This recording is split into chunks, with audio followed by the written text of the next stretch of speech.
மகிழ்ச்சி. ஆக 1000 மலர்களே மலருங்கள் என்று தலைப்பை வைத்து மிக அற்புதமான ஒரு தொகுப்பு நூலை தொகுப்பாசிரியர் விடியல் குகனையா அவர்கள் நமக்கு வழங்கியிருக்கிறார்கள். இதில் மொத்தம் 36 கதைகள் இருக்கின்றன. இந்த நூல் யாரெல்லாம் வாங்கி படிக்கிறீர்களோ உங்களை நிச்சயமாக இந்த நூல் ஏமாற்றாமல் உங்களுக்கு ஒரு நல்ல பாட புத்தகமாக இது இருக்கும் என்று நான் கருதுகிறேன். இதில் 36 கதாசிரியர்களும் தங்களுடைய வாழ்வியல் அனுபவங்களை எல்லோருக்கும் தன்னுடைய வாழ்க்கையில் நடக்கின்ற அல்லது நடந்த சம்பவங்களை அதற்கான தீர்வுகளோடு தந்திருக்கிறார்கள் என்றுதான் நான் சொல்ல ஆசைப்படுகிறேன். அப்படித்தான் இந்த நூலினுடைய கதாசிரியர்கள் கதைகளை தந்திருக்கிறார்கள். அவர்களுடைய ஒவ்வொருவருடைய கதைகளை குறித்தும் மிக சுருக்கமாக சொல்லி நான் இந்த உரையை நிகழ்த்தலாம் என்று கருதுகிறேன்.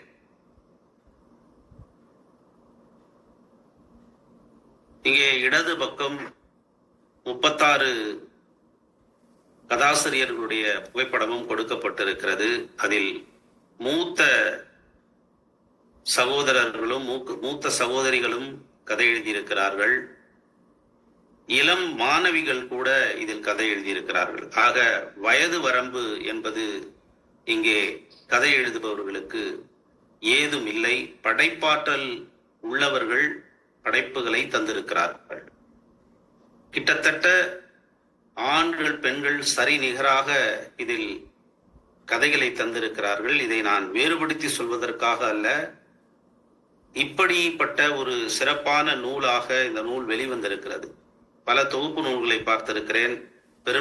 பெரும்பான்மையான எழுத்தாளர்கள் ஆண்களாக இருப்பார்கள். அவர்களுடைய கதைகள் அல்லது கவிதைகள் அந்த தொகுப்பு நூலில் இடம்பெற்றிருக்கும். இந்த நூலில்தான் சரிசமமாக அல்லது கிட்டத்தட்ட அதிகமாகவே கூட பெண்கள் கதைகளை எழுதியிருக்கிறார்கள் என்பது மிக போற்றுதலுக்குரியது. இதற்கெல்லாம் ஆணி வேராக இருந்து இந்த நூலினை மிக அழகாக தொகுத்து தந்திருக்கின்ற விடியல் குகனையா அவர்களுக்கு எனது வாழ்த்துக்களையும் பாராட்டுக்களையும் மீண்டும் ஒரு முறை நான் சொல்லிக்கொள்ள ஆசைப்படுகிறேன். இது விடியல் படைப்பக வெளியீடாக வெளிவந்திருக்கிறது.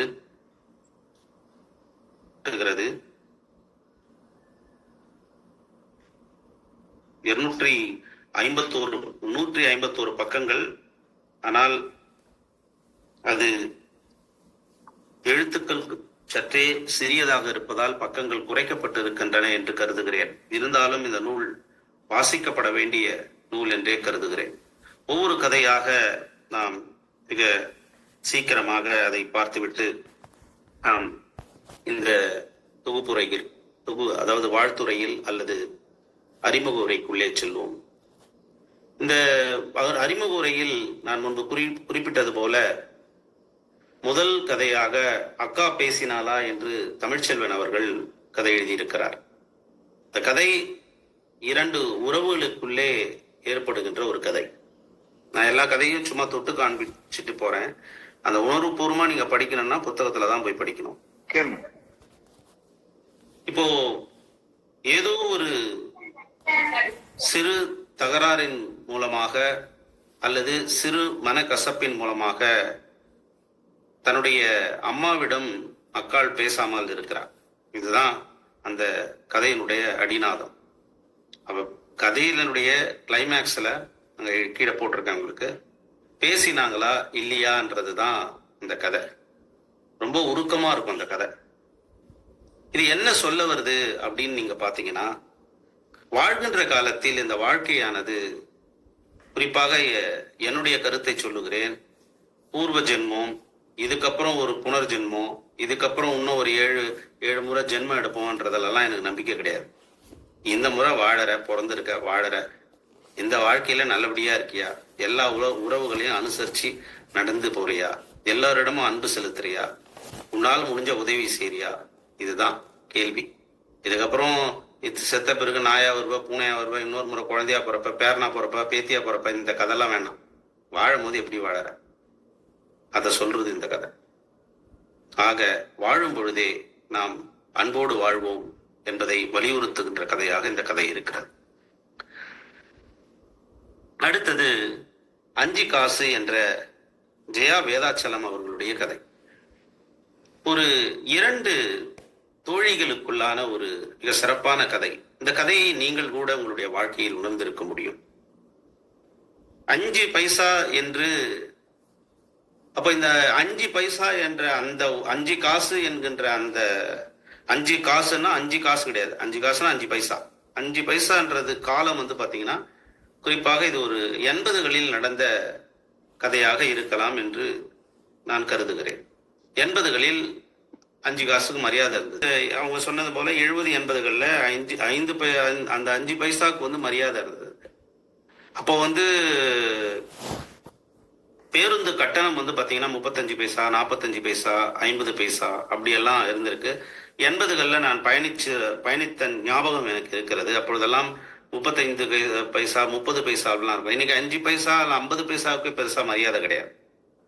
கேட்குறாங்க, பட் 1 ரூபாய்க்கு இப்போ ஓரளவுக்கு பரவாயில்லாம அது ஒரு மதிப்பு இருக்குது. அதுவும் போஸ்ட் ஆஃபீஸில் இருக்கும். பாம்பேல போனீங்கன்னா ஆட்டோவில் 1 ரூபாய் கேட்டு வாங்குவோம், நம்மளும் கொடுக்க வேண்டியதாக இருக்கும். ஆனால் 5 பைசாவோட மதிப்பு 70லேருந்து 80க்குள்ள அந்த காலகட்டத்தில் நடந்திருக்கும். ஆனால் இந்த கதை 2 தோழிமார்களுக்குள்ளான இடையிலான ஒரு நட்பை, உறவை ரொம்ப இறுக்கமாக சொல்லுகின்ற ஒரு கதையாக இருக்கிறது. நீங்கள் வாசித்து பாருங்கள். நிச்சயமாக நீங்கள் ஒருவேளை உங்களுடைய நெருக்கமான தோழியை இந்த காலகட்டத்தில் சந்திக்காமல் இருந்தால் அந்த உங்களுடைய பால்ய காலத்து நினைவுகளை, பள்ளி பருவ நினைவுகளை இந்த கதை மீட்டு உங்களுக்கு நினைவுபடுத்தும் என்று சொன்னால் அது மிகையாகாது. அப்படிப்பட்ட ஒரு கதையாக இந்த 5 காசு என்கின்ற ஜெயா வேதாச்சலம் அவர்கள் எழுதிய கதை இருக்கிறது. அன்பின் கானம் என்கின்ற தலைப்பில் கவிப்பிரியை கங்கா அவர்கள் கதை எழுதியிருக்கிறார்கள். என்னன்னா, நம்ம சில நேரங்கள்ல சில மனிதர்களை, நம் குடும்பத்துல இருக்கிறதுல, அலுவலகத்தில் இருக்கிறவர்களை நம்ம தப்பா நினைச்சுக்கிட்டே இருப்போம். அவங்க நம்மளை திட்டிகிட்டே இருப்பாங்க, நம்மள எதனா குறை சொல்லிட்டே இருப்பாங்க, அப்படியெல்லாம் நம்ம நினைச்சுக்கிட்டே இருப்போம். ஆனா ஒரு காலகட்டத்துல அது இல்லைன்றத அவங்களே நம்மளுக்கு ப்ரூவ் பண்ணுவாங்க. நம்ம எதிர்க்க நம்மளுக்கு ரொம்ப நெருக்கமானவர்கள், நம் மீது மிகுந்த அக்கறை கொண்டவர்கள் நம்மளை எதிர்க்க என்ன பண்ணுவாங்கன்னா திட்டுவாங்க, இல்லை நம்ம மேல குறை சொல்லுவாங்க. ஆனால் நம்ம இல்லாத பொழுது நம்மளை மிக புகழ்ந்து மிக உயரத்துல வச்சு பேசுவாங்கன்றது இந்த கதை ஒரு மாமியாருக்கும் மருமகளுக்கும் உள்ள உறவாக இந்த கதை நகர்கிறது. இந்த மாதிரியான ஒரு சூழல மாமியாரும் சரி மருமகளும் சரி தன்னுடைய வீட்டுல கடைபிடிச்சாங்கன்னா நிச்சயமா அந்த வீட்டுல மாமியாருக்கும் மருமகளுக்கும் ஒரு அம்மா மகள் உறவு போல ஒரு உறவு ஏற்படுவதற்கான வாய்ப்புகளை கண்டிப்பாக இது போன்ற கதைகள் ஏற்படுத்தும். அப்படி அந்த கதையை நான் பார்க்கிறேன். கவிப்பிரியை அவர்களுக்கு எனது வாழ்த்துக்கள். நல்ல கதை. அடுத்தது அதே போல அன்பு படகு என்கின்ற கவிஞர் விமலாதேவி சக்தியுடைய கதை. இந்த கதை பார்த்தீங்கன்னா நம்ம இது ஒவ்வொருத்தருடைய வாழ்க்கையிலுமே இருக்கலாம். ஒரு ஏழை ஒரு பெண் ஒரு திடீர்னு ஏற்படுகிற ஒரு சூழல்ல தன்னை எப்படி அவங்க தன்னுடைய 2 குழந்தைகளையும் தன்னையும் எப்படி சமாளிக்கிறாங்க. ஒரு புயல் நேரம், ஓலை வீடு ஃபுல்லா தண்ணி வந்துடுது, கழுத்தளவுக்கு இடுப்பளவுக்கு மேல தண்ணி வருது, 2 குழந்தைகளையும் தோல் மேல தூக்கி வச்சு நிக்கிறான் அந்த பொண்ணு. இப்ப இப்படிப்பட்ட ஒரு சூழல்ல உறவுகள் தான் நமக்கு உதவணும்ன்றது இல்ல, வெளியில இருந்து கூட நமக்கு உதவுவாங்க. அதுவும் பாத்தீங்கன்னா ஒரு முழுகாம இருக்கிற ஒரு பெண், அதாவது என்ன சொல்றது, பிரசவத்தை எதிர்நோக்கி இருக்கிற ஒரு செவிலி, ஒரு உதவிக்கு வர ஒரு பெண் அந்த பெண்ணுக்கு அந்த 2 குழந்தைகளை வச்சுட்டு குடிசை வீட்டுல ரொம்ப சிரமத்துக்குள்ளான அவர்களை காப்பாற்றுகிறார் என்பது போல இந்த கதை இருக்கிறது. இந்த மாதிரியான சூழ்நிலைகளை நிறைய சென்னை பகுதிகளில் நான் பார்த்திருக்கேன் கண்கூடா. 2016 நினைக்கிறேன், மிகப்பெரிய வெள்ளம் ஒட்டுமொத்தமாக அந்த அடையார் ஆற்றங்கரை ஓரம் இருக்கின்ற இந்த பக்கம் ஒரு ஒரு ஒரு கிலோமீட்டர், இந்த பக்கம் ஒரு கிலோமீட்டர், 1 கிலோமீட்டர்ல 1/2 கிலோமீட்டருக்கு எல்லா வீடுகள்லயும் தண்ணி போயிடுச்சு. அதுவும் கழிவு நீர் போயிடுச்சு. அவங்க வீட்டுல அதுலயுமே சாப்பாடு கிடையாது, பாத்திரம் கிடையாது, எதுவுமே கிடையாது. வெளியே வர முடியாத அளவிற்கு கிட்டத்தட்ட முழங்காலுக்கு மேலாக சேர் தேங்கி இருக்கு. 1 வாரம் தண்ணி தேங்கி இருக்கு. அவங்களுக்கெல்லாம் உணவு படகுல போய் கொடுத்தாங்க. காரை எடுத்துட்டு போயிட்டு ஒரு 1/2 கிலோமீட்டருக்கு நிறுத்திட்டு என்னோட 3 நண்பர்களை கூட்டிட்டு போயிட்டு எங்க ஃப்ரெண்ட்ஸுங்களுக்குள்ள ஒரு 4-5 பேர் சேர்ந்து கிட்டத்தட்ட ஒரு 50,000 1,00,000 ரூபாய் திரட்டி ஒரு தொடர்ச்சியாக மதிய உணவு வந்து ஒரு 10 நாளுக்கு கொடுத்தோம். என்னுடைய காரை எடுத்துமே நிறுத்திட்டு கார்ல இருந்து பொட்டலங்களை எடுத்துட்டு போயிட்டு வசதியானவர்கள்லாம் வந்து வாங்கி சாப்பிட்டாங்க. நான் ஒரு நாளா சாப்பிடவே இல்லைங்க. மொத்தமாவே நேத்தெல்லாம் நான் சுத்தமா சாப்பிடல. வெறும் அரிசியை சாப்பிட்டுட்டு இருந்தோம், தண்ணியை சாப்பிட்டோம். வசதியானவங்க மாடியில இருக்கவங்கலாம். அப்போ இந்த கதை வந்து அந்த உண்மை சம்பவங்களை நினைவுபடுத்திய கதையாக இருந்தது. இன்னும் இரும்பு பட்டி ஏன், இந்த கதை பாத்தீங்கன்னா ஒரு தாத்தாவுக்கும் பேத்திக்குமான ஒரு கதை. இந்த கதைகளை பாருங்களேன், ஒவ்வொரு கதையும் ஒவ்வொரு டைமென்ஷன்ல இருக்கு, ஒவ்வொரு ஜோன்ல இருக்கு, ஒவ்வொரு கதாபாத்திரங்கள் வெவ்வேறு தளங்கள்ல. ஒவ்வொருத்தருக்கு என்ன அவங்களுடைய அனுபவத்தை, இது வந்து கதைன்னு நம்ம சொல்றோம், ஆனா அவங்க கண்டிப்பா இதுல ஏதோ ஒரு உண்மை சம்பவம் அதுல ஒளிஞ்சிட்டு இருக்கும். அவங்க கேள்விப்பட்டது, பார்த்தது, எதனாவது படித்தது, ஏதோ ஒன்று பாதிப்பில் தான் இந்த கதைகள், இந்த படைப்புகள் வருகின்றன. இதுல வந்து பாத்தீங்கன்னா ஒரு பாரம்பரிய கலையை, பொம்மலாட்ட கலையை வந்து தாத்தாவிடம் இருந்து கத்துக்கொண்டு அந்த பேத்தி வந்து முதல்ல அவங்க அப்பா அம்மா தவறிடுறாங்க. அந்த பேத்தி வந்து அவங்க கல்லூரியில வந்து அதை செஞ்சு காமிக்கிறாங்க. ரொம்ப நாளா அது பெட்டியிலேயே இருக்கு. இதுக்கப்புறம் இந்த இரும்பு பெட்டியிலேயே எதுக்கு அது இருக்கணும் அப்படின்றது இந்த கதை நகருது. கலையை அடுத்த தலைமுறைக்கு நகர்த்த வேண்டும் என்கின்ற ஒரு ஆவலோடு எழுதப்பட்ட கதையாக இந்த கதையை நான் பார்க்கிறேன். வாழ்த்துக்கள் கற்பகம் அவர்களுக்கு. அடுத்தது தலைமுறையினர்கள் வந்து படிக்க வேண்டிய ஒரு கதை. ஏன்னா ஒரு திருமணம் ஆகிறதுக்கு முன்னாடி குறிப்பாக வெளியூர்களில் தன்னுடைய வீட்டு சூழலிலிருந்து வெளியே வந்து வேலை செய்கிற பெண்கள் படிக்க வேண்டிய கதையாக இந்த கதையை நான் பார்க்கிறேன். வசந்தா கோவிந்தராஜன் அதை எப்படி எழுதியிருக்காங்கன்னு தெரியல, ஆனா இந்த கதை அப்படிதான் எனக்கு சொல்லணும்னு தோணுது. என்னன்னா, ஒரு தனியாவர பெண் வந்து வெளியூர்ல வேலை செய்யறா, தோழிகளோட தங்கியிருந்து வேலை செய்யறா. குறிப்பா உங்க வீட்டுல இருக்கிற பெண் பிள்ளைகளுக்கு, ஆண் பிள்ளைகளுக்கு இதைதான் நீங்க சொல்லி தரணும். என்னன்னா, அவங்க தனியா போய் ஒரு ஊர்ல, இப்ப நான் இருக்கேன், நானே வெளியூர்ல வந்து வேலை செஞ்சுட்டு இருக்கேன். இப்ப நான் இருக்கேன்னா, நானா இருக்கிற வரைதான் எனக்கான மதிப்பு மரியாதை கிடைக்கும். நாம எங்க போனாலும் நாமாவே இருக்க வேண்டும். நம்மளுடைய குடும்ப சூழல், நம்மளுடைய அப்பா அம்மா யாரு, நமக்குன்னு என்ன மரியாதை இருக்கு, அதை உணர்ந்துதான் இருக்கணும் அப்படின்றது. நம்ம பழகிறது வந்து பாத்தீங்கன்னா பலதரப்பட்ட மக்கள் வந்து நம்ம கூட இருப்பாங்க. நம்ம தனியா போகும்போது, ஒரு ஹாஸ்டல்ல தங்கும் போது, இல்ல விடுதிகளில் தங்கும் போது வந்து பாத்தீங்கன்னா நிறைய புது மனிதர்கள் வருவார்கள். அவர்கள் வெவ்வேறு சூழலில் வளர்ந்தவர்களாக இருப்பார்கள், வெவ்வேறு வித பழக்கங்களை கொண்டவர்களாக இருப்பார்கள். அவர்கள் சொல்வதை கேட்டு அல்லது அவர்களை பார்த்து நாம் நம்மளுடைய அந்த ஒரிஜினாலிட்டியை மாத்திக்கணுன்ற அவசியம் கிடையாது. அப்படி ஒரு பொண்ணு வந்து தன்னுடைய செயல்பாடுகளை, சிறு தவறுதான், அந்த சின்ன தவறுகளை செய்யறதன் மூலமா கல்யாணம் ஆன பிறகு அவருக்கு அந்த குற்ற உணர்ச்சி வந்துட்டே இருக்கு. அதன் மூலமா ஐயோ என்னோட திருமண வாழ்க்கை பாதிக்கப்பட்டுருமோ அப்படின்ற அந்த பயம் வருது இல்ல, அப்பதான் அவன் செஞ்ச தவற அந்த பொண்ணு உணர்றான். அப்படி போகுது இந்த கதை. வாசிச்சு பாருங்க, கண்டிப்பா பிடிக்கும். வசந்தா கோவிந்தராஜன் அவர்களுக்கு வாழ்த்துக்கள்.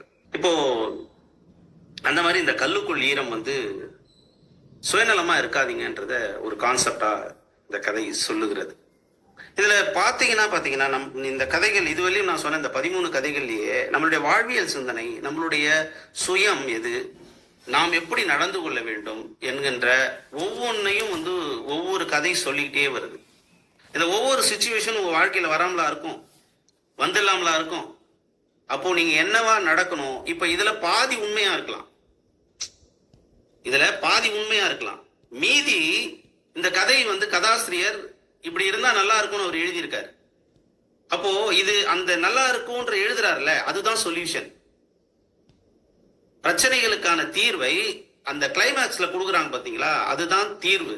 அதை எடுத்து இந்த தீர்வு ஃபார்முலாஸ் எடுத்து நமக்கு இப்படி ஒரு சுச்சுவேஷன் வரும் பொழுது அதை அப்ளை பண்ணி பார்த்து சக்சஸ் ஆனீங்கன்னா இந்த தொகுப்பும் இந்த கதாசிரியரும் வெற்றி அடைவார்கள். அவ்வளவுதான். எந்த ஒரு நல்ல கதை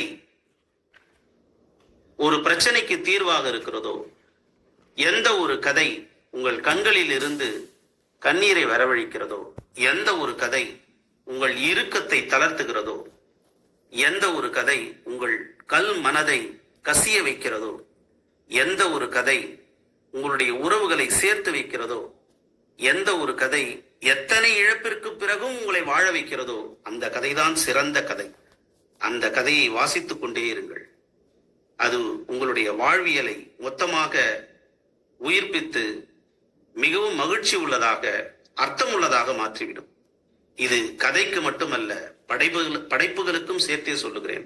ஒரு கவிதையாக இருக்கலாம், ஒரு ஓவியமாக இருக்கலாம், ஒரு கதையாக இருக்கலாம், ஒரு கட்டுரையாக இருக்கலாம், ஒரு சிற்பமாக இருக்கலாம், ஒரு இசையாக இருக்கலாம், ஒரு பாடலாக இருக்கலாம். எது உங்களை உயிர்ப்போடு வைத்திருக்கிறதோ அதை நீங்கள் இறுக பற்றி கொள்ளுங்கள். என்னுடைய வாசகம் இருக்கும் பாருங்க, என்னுடைய வாசகம் இருக்கும்.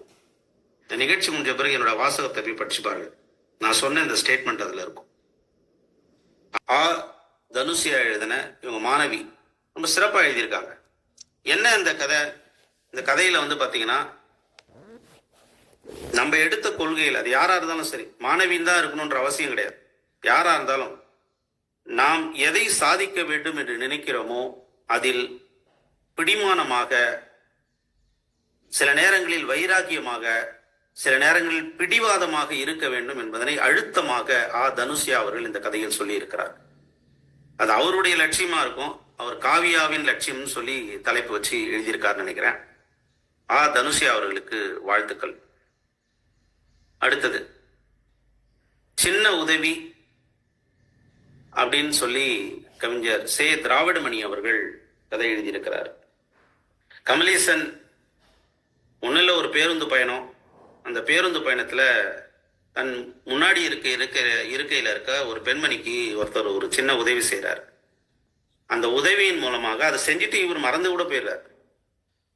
ஆனா அந்த உதவி மூலமாக அவங்க என்ன மாதிரியான வாழ்த்துக்கள் தரார்கள், அந்த உதவி வந்து மற்றவர்களை எப்படி பாதித்து தாமும் உதவி செய்ய வைக்க வேண்டும் என்கின்ற எண்ணத்தை எழுப்புகிறது என்பதுதான் இந்த கதையினுடைய அடிநாதமாக இருக்கிறது.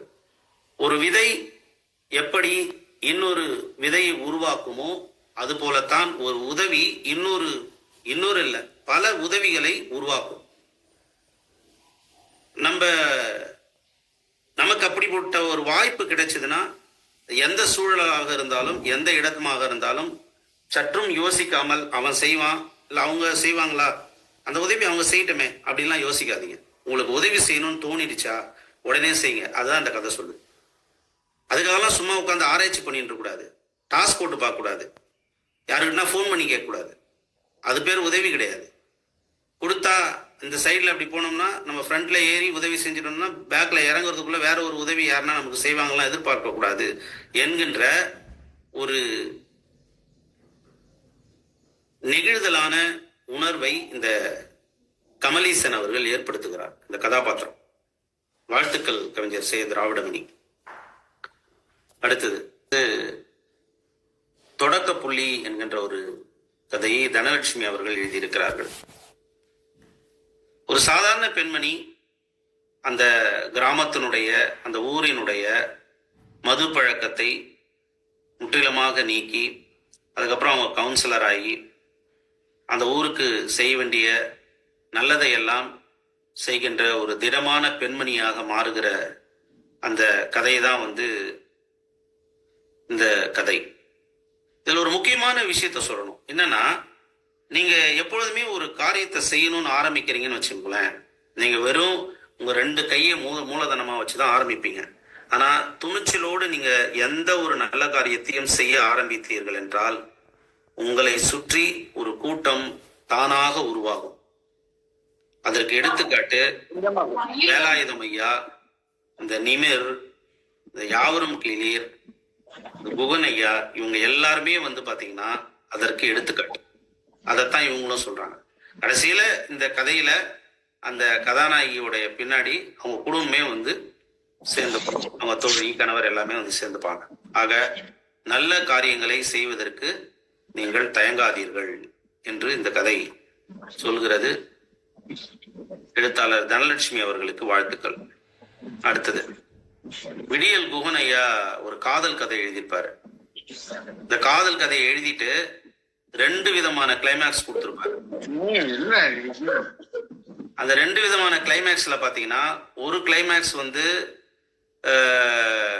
அவங்க சேர்ந்தா மாதிரியும், இன்னொரு கிளைமேக்ஸ் வந்து சேராத மாதிரியும் இருக்கும். அந்த 2லயுமே அவருக்கு உடன்பாடு கிடையாது. ஒரு வித்தியாசமான ஒரு கிளைமேக்ஸ் இது. ஆக்சுவலா அதை பாத்தீங்கன்னா, படிச்சீங்கன்னா ரொம்ப நல்லா இருக்கும். அங்கங்க ஒரு ஒரு ஸ்டாப் கொடுத்து ஒரு என்ன சொல்றது, ஒரு படம் எடுக்கும்போது ஒரு ஷார்ட் எடுப்பாங்கல்ல, அது மாதிரி ஒரு ஷார்ட் எடுத்து கட் பண்ணுவாரு. அப்புறம் அடுத்தது ஸ்டார்ட் ஆகும். அதுக்கப்புறம் அந்த கதை அப்படியே நகரும். அதுக்கப்புறம் கடைசியில அந்த கிளைமேக்ஸ் வச்சிருப்பார். கிளைமேக்ஸ் வச்சுட்டு அதுக்கு வேற ஒரு பின்குறிப்பு வேற எழுதியிருப்பாரு. ரொம்ப சுவாரஸ்யமான கதை, வாசித்து பாருங்கள். தொடுவான பறவைகள். விடியல் குகனையா அவர்களுக்கு வாழ்த்துக்களும் பாராட்டுக்களும். அடுத்தது தொலைந்த வானம் என்ற சேந்தை செழியன் அவருடைய கதை.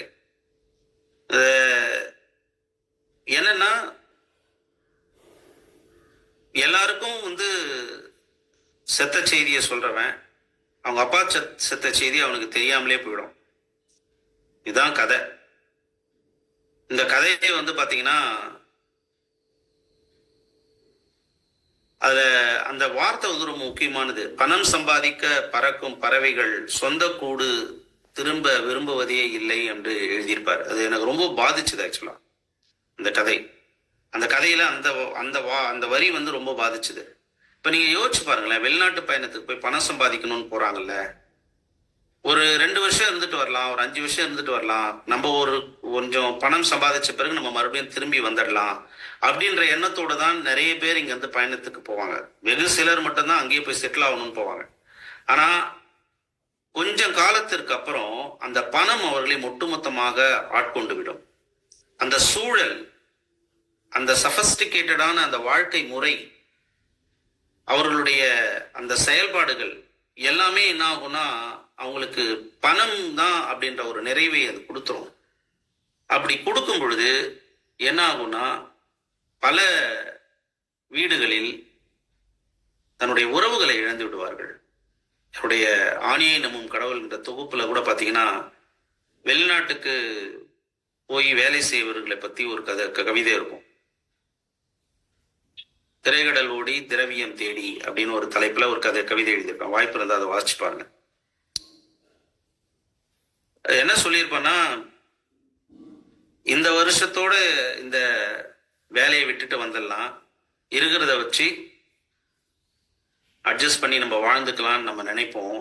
ஆனா ஏதோ ஒரு சுமை, ஏதோ ஒரு தேவை நம்மை துரத்தி கொண்டே இருக்கும். நான் ஓடிக்கொண்டே இருக்கிறேன். நான் திரும்பி வரும் பொழுது இளமையெல்லாம் முடிந்த பிறகு வெறும் முதுமையை வாங்கி முதுமை என் கையில் இருக்கும், முதுகு நிறைய பணங்கள் இருக்கும் என்று அதுல எழுதியிருப்பேன் நான்.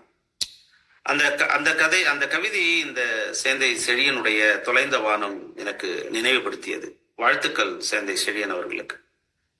அடுத்தது நன்றி மறவாமை என்கின்ற ஒரு கதைய சரவணன் அவர்கள் எழுதியிருக்காரு.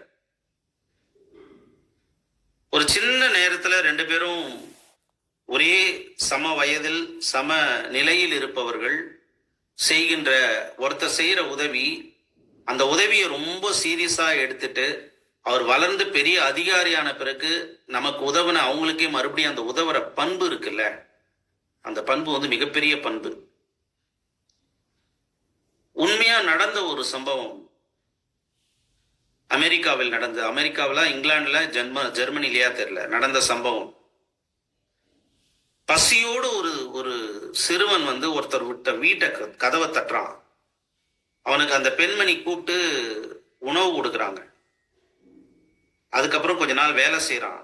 அதற்கு பிறகு அவன் வளர்ந்து பெரியாளாகி நல்ல பிசினஸ்ல நிறைய பணம் சம்பாதித்து அந்த உணவு கொடுத்தாங்கல்ல, அந்த உணவு கொடுத்தவங்களை தேடி போகும் பொழுது அவங்க மெடிக்கல் எமர்ஜென்சிக்கு பணம் இல்லாமல் தவிர்த்து கொண்டிருக்கும் பொழுது தன்னிடம் இருக்கின்ற பெரிய தொகைகளை கொடுத்து அந்த பெண்மணியை மீட்டு அந்த மருத்துவ இதிலிருந்து அந்த நோயிலிருந்து மீட்டு கொண்டு வந்த பிறகு அவன் சொல்லுவான், ஒரு நாள் நான் பசியோடு நான் திரும்பி வந்த பொழுது நீங்கள் எனக்கு உணவளித்தீர்கள், மறந்து விட்டதால். விதை எப்பொழுதுமே என்ன ஆகும்னா, விதைத்தவன் போட்டுட்டு அந்த விதையை போட்டுட்டு போயிடுவான். ஆனா விதைகள் எப்பொழுதுமே உறங்குவதில்லைன்னு ஒரு வசனம் இருக்கு. அது போலத்தான் இந்த உதவி நம் யார் உதவி செய்கிறார்களோ அவர்கள் மறந்து விடுவார்கள். ஆனால் உதவியை பெற்றவர்கள் மறக்கக்கூடாது என்பதனை நன்றி மறவாமை நமக்கு சுட்டி காட்டுகிறது. சு சரவணன் அவர்களுக்கு வாழ்த்துக்கள். பரிபாகம் என்கின்ற இந்த கதை பொறுத்தவர் பூமி ஆழ்வார் என்ற ஒரு வாசகத்தை தாங்கி வருகின்ற ஒரு கதையாக இருக்கிறது. அதாவது நம்ம எதையுமே மனசுதான் காரணம், மனசால நம்ம நினைச்சனா சாதிச்சிடலாம் அப்படின்ற ஒரு தன்னம்பிக்கை ஊட்டுகிற ஒரு கதையை இந்த கதை சொல்லுகிறது. அப்படிப்பட்ட ஒரு கதையை தான் வாசவி எழுதியிருக்கிறார்கள். எதையுமே சரியா திட்டமிடணும், நம்ம என்ன செய்து முடிக்கணும்னு நினைக்கிறோமோ அதோடைய சிந்தனையிலேயே இருக்கணும், அது மனதால் அதை நினைத்து கொண்டே இருக்க வேண்டும் என்கின்ற ஒரு தன்னூக்க கதையை பரிபாகம் என்ற தலைப்பில் வாசவி அவர்கள் கொடுத்திருக்கிறார்கள். அவர்களுக்கு வாழ்த்துக்களும் பாராட்டுகள். அடுத்தது புது வசந்தி என்ற தலைப்புல சு பரிமலாதேவி அவர்கள் ஒரு கதை எழுதியிருக்காங்க.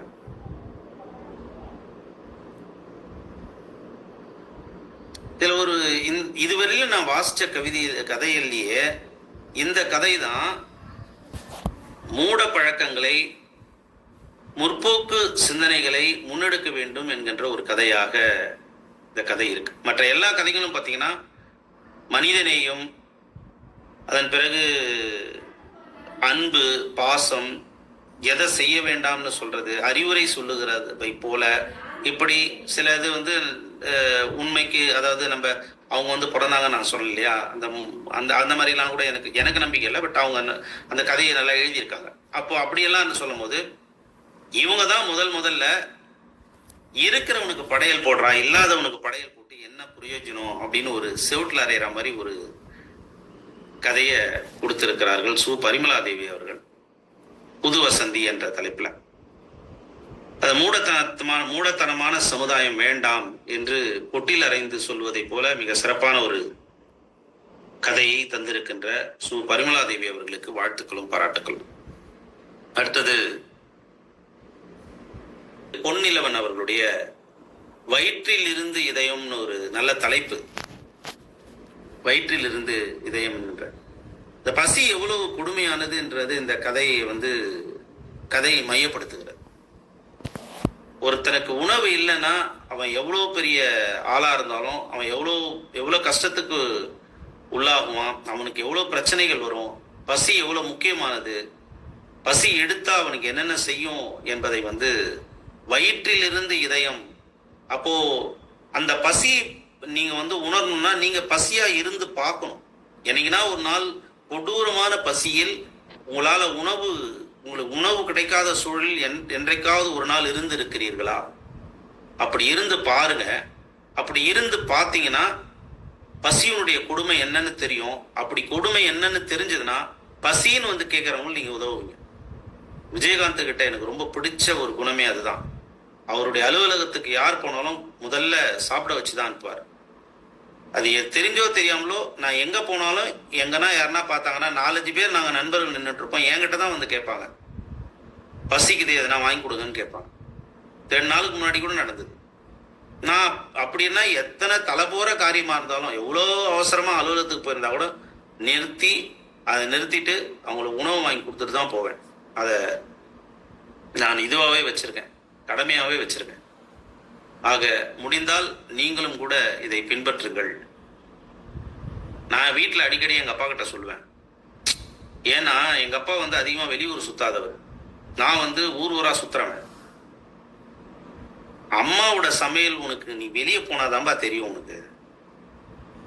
நீ இந்த உலகத்தோட ஒஸ்ட் சாப்பாடை நீ சாப்பிட்டது இல்லைல்ல, அதனால நீ எல்லா கேள்வியும் கேட்ப.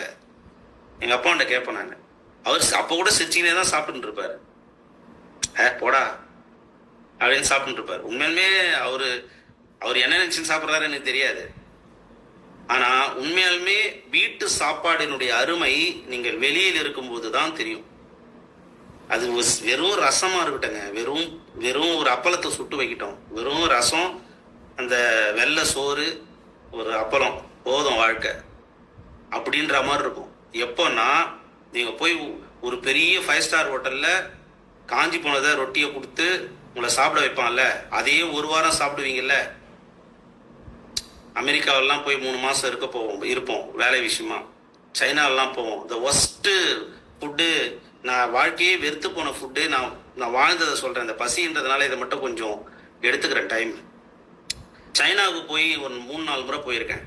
முதல் முறை போகும்போது அந்த ரெஸ்டாரண்ட்டுக்குள்ளேயே நுழைய முடியாதுங்க. இந்தோனேஷியா போனால் ரெஸ்டாரண்ட்டுக்குள்ளேயே நுழைய முடியாது. அந்த அந்த அந்த அந்த வாசனை இருக்குல்ல, அது நம்மளுக்கு ஒத்துக்காது. அப்படி இருக்கும். வெறும் அது ஸ்டிக்கி ரைஸ், குச்சியை விட்டா ஒட்டின்னு வரும், ஸ்பூன் போட்டீங்கன்னா ஒட்டின்னு வரும். நீங்கள் அதில் சாம்பார் ரசம்லாம் போட்டு சாப்பிட முடியாது. கேர்டு கிடைக்காது. அவங்ககிட்ட யோகட் தான் இருக்கும், அதுவும் ஸ்வீட்டாக இருக்கும், நிறைய ஃப்ளேவரில் இருக்கும். நீங்கள் வெறும் தயிர் சாதம் சாப்பிடலான்னு ஜாலியாக நினச்சின்னு போயிடாதீங்க, போட மாட்டிப்பீங்க. அப்போ இப்படிப்பட்ட ஒரு சூழலில் ஒரு வேளை நீங்கள் பிரெட்டை சாப்பிட்டு சமாளிக்கலாம், 2வது வேளை ஜூஸை சாப்பிட்டு சமாளிக்கலாம், 3வது வேளை பழங்களை சாப்பிட்டு சமாளிக்கலாம். அடுத்த நாள் 2வது நாள்லேருந்தே உங்களுக்கு நாக்கு செத்து போயிடும். அப்படியே எங்கன்னா ஒரு சாம்பார் கடை, எவனா ரோட்டு கடையில் எவனா ஒருத்தன் கொஞ்சோண்டு நமக்கு ரசம் சாதம் தரமாட்டானா, தயிர் சாதம் தரமாட்டானா, ஒன்றில் ஒரு மோர் மிளகா 2 மோர் மிளகா கொடுக்க மாட்டானா அப்படின்ற ஒரு எண்ணத்துக்கு நீங்கள் வந்துடுவீங்க. என்ன பண்ணனா, அடுத்த முறை போகும்போது ஒரு ஊறுகாய் பாட்டில், கொஞ்சோண்டு அப்பளம், அவனுடைய கிச்சனில் போயிட்டு அப்பளம் எப்படி சுடுறதுன்னு சொல்லி கொடுத்தேன். எண்ணெயில் போட்டு பொறிக்க தெரியாது. அந்த எண்ணெய் மீன் எண்ணெயை மிக்ஸ் பண்ணியிருப்பான். அந்த எண்ணெயில் பொறிச்ச அப்பளத்தை உங்களால் சாப்பிட முடியாது. அப்போ அவனாண்ட போயிட்டு அவனில் கொடுத்து, டேய் இதை தூக்கி இப்படி வை, நீ ரொட்டி இந்தியன் பிரெட்டு செய்வல அந்த மாதிரி அது மேலேயே வை கொஞ்சம் நேரம், அதுக்கப்புறம் அது சூடான பிறகு அந்த அப்பளத்தை கொடு, அதை வச்சு நான் சாப்பாடு, வெறும் ஒயிட் ரைஸ் அப்பளம், அவ்வளோதான் இன்னைக்கு சாப்பாடு. இந்த மாதிரி ஒரு வாரம் ஓடிச்சு. எத்தனை பேர்? 3-4 பேர் சாப்பிட்டோம். அதை வச்சுக்கிட்ட யாராலே சாப்பிட முடியல. அதுக்கப்புறம் ஒரு இந்தியன் ரெஸ்டாரண்ட்டை பீஜிங்கில் தேடி கண்டுபிடிச்சி டெய்லியும் அவங்ககிட்ட போயிடுவோம். அதில் இன்னொரு கொடுமைனா 7 மணிக்கு எல்லா ரெஸ்டாரண்ட்டும் சாத்திடுவான். இந்தியன் ரெஸ்டாரண்ட் மட்டும் தான் 10 மணி வெளியே இருக்கும். அவங்கெல்லாம் 7 மணிக்கே டின்னரை முடிச்சிடுவாங்க, 6 மணிக்கே முடிச்சிடுவாங்க டின்னரை. அப்படி ஒரு பசியின் கொடுமையை அனுபவித்தவர்களுக்குத்தான் வீட்டு சாப்பாடும், மனைவியினுடைய சாப்பாடும், அம்மாவுடைய சாப்பாடும் எவ்வளவு முக்கியத்துவம் வாய்ந்தது என்பதை உணர்வீர்கள். அதனால யாரும் வீட்டில் எதனா ஒரு சட்னி வச்சாங்கன்னா 2 சட்னி கேட்டு சண்டை போடக்கூடாது. யாரும் ஒரு ரசம் வச்சாங்கன்னா அந்த ரசத்துல உப்பு இல்லை, காரம் இல்லை, மிளகா இல்லை, இது இல்லை, அது இல்லைன்னு சண்டை போடக்கூடாது. உடுக்கதை ஒழுங்கா சாப்பிட்டு போகணும், சரிங்களா? அப்படி இல்லைன்னா கூட்டுன்னு போய் சைனால விட்டுருவோன்னு மிரட்டுவாங்க வீட்டில் இருக்கிறவங்க. அடுத்த கதை. வாழ்த்துக்கள் பொன்னிலவன் ஐயா அவர்களுக்கு. கதையை எழுதியிருப்பவர் வைராக்கியம் என்கின்ற அந்த கதையை அமிர்தம் ரமேஷ் அவர்கள் கோவையிலிருந்து எழுதியிருக்கிறார். அப்பர்ணா என்கின்ற ஒரு சாதாரண பெண் டாக்டர் அப்பர்ணாவா மாறுறாங்க, அவ்வளவுதான் கதை. இப்ப இதற்குள்ளே வருகின்ற அந்த இடர்பாடுகள், அவர்கள் வசதியற்றவர்களாக இருப்பதனால் அவர்களால் படிக்க முடியுமா முடியாதா என்ற போராட்டங்களை தான் இந்த கதை நகர்த்தி செல்லும். அந்த மாதிரி ஒவ்வொரு கதைக்குள்ளேயும் நான் ஒன்லைன்ல சொல்லின்னு வரேன். இப்ப நம்ம படங்கள் பார்த்தோம்னா ஒன்லைன்ல ஸ்டோரி சொல்லுவோம்ல, அந்த மாதிரி ஒன்லைன்ல நான் உங்களுக்கு எல்லாத்தையும் சொல்லிட்டு வரேன். ஏன்னா 36 கதையை நான் 1 மணி நேரத்துல சொல்லணும் பாருங்க. 8-7 ஆயிடுச்சு, 1.25 மணி நேரம் கேட்டிருந்தேன் நான்.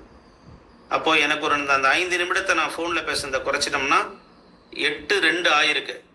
இன்னும் எனக்கு 13 நிமிஷம் இருக்கு. அதனால இந்த மாதிரி இந்த ஒன்லைன் சொல்லிட்டு வரேன். நீங்க இந்த கதையை வாங்கி முழுமையாக படியுங்கள். ஒவ்வொரு கதையும் உங்களுக்கு ஒரு புரிதலை ஏற்படுத்தும், உங்களுடைய வாழ்க்கையை அர்த்தப்படுத்தும்.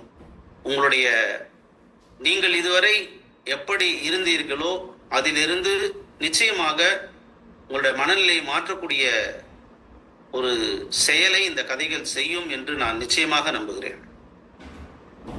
பெரிய பெரிய எழுத்தாளர்களை வாசிக்கிறோம், நம்மளை சுத்தி இருக்கிற எழுத்தாளர்களை பாராட்டுறோமா, அவருடைய படைப்புகளை நம்ம வாசிக்கிறோமான்ற கேள்வியை உங்களுக்குள்ளே நீங்களே கேட்டுக்கொள்ளுங்கள். ஒரு எழுத்தாளன், ஒரு படைப்பாளன் நம்மிடமிருந்து தான் உருவாகிறான். நாம் தான் அங்கீகரிக்க வேண்டும்.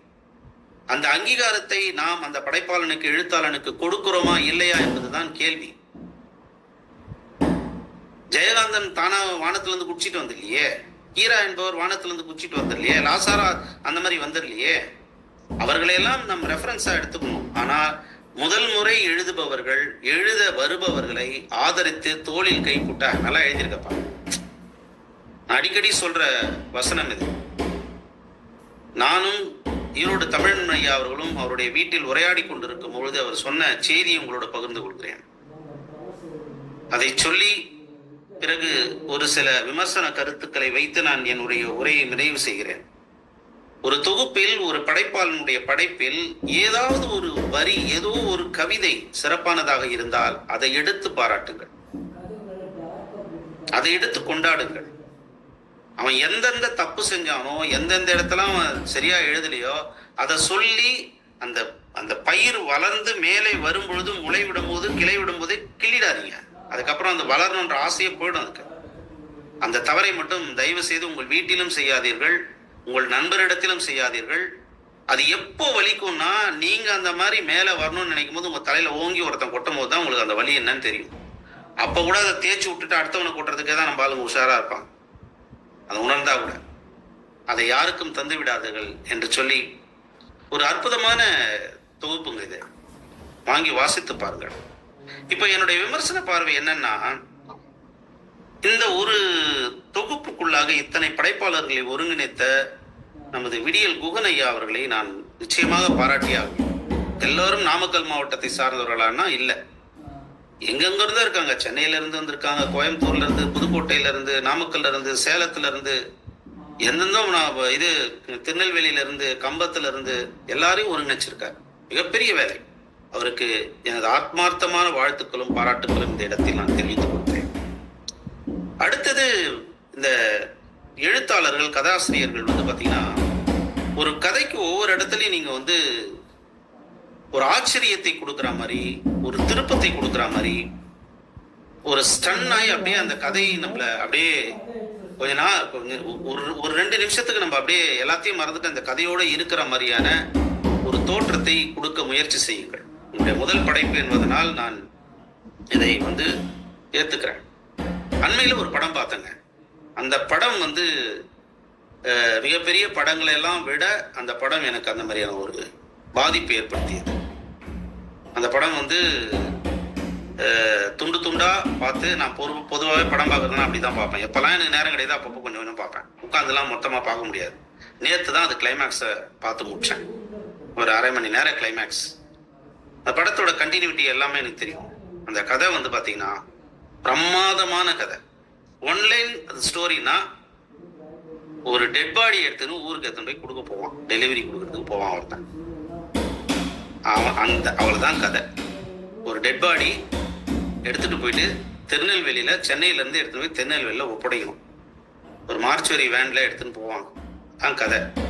போகும் தூரம் வெகு தூரம் இல்லை என்றது படத்தோட தலைப்பு.